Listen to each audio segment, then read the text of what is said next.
اعوذ باللہ من الشیطان الرجیم، بسم اللہ الرحمن الرحیم۔ السلام علیکم۔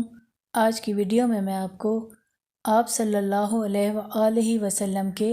پسندیدہ کھانے بتا رہی ہوں، پوری توجہ سے سنیے گا۔ آپ صلی اللہ علیہ وآلہ وسلم کے پسندیدہ کھانے: اونٹ، گائے، بھیڑ، بکری، دمبا، مرغ، خرگوش، نیل گائے اور پرندوں کا گوشت، مچھلی، تر کھجوریں اور کچی نیم پختہ ہر قسم کی کھجوریں، خشک چھوارے، جو کی روٹی، گندم کی روٹی، روٹی پر کھجوریں رکھ کر دونوں کو ملا کر کھانا، سرکہ اور روٹی، شوربے میں روٹی بھگو کر جس کو سرید کہتے ہیں،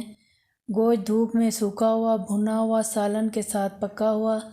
گوشت، شانے کا اور دست کا گوشت، پٹھ کا گوشت، جسم کے اگلے حصے کا گوشت،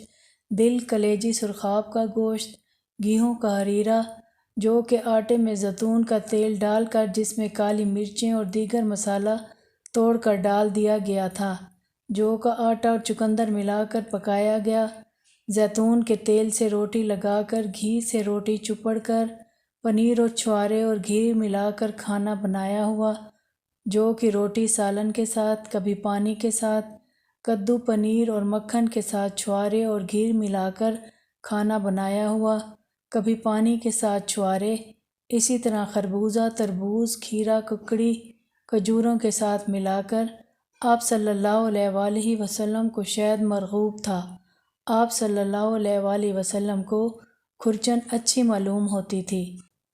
جزاک اللہ۔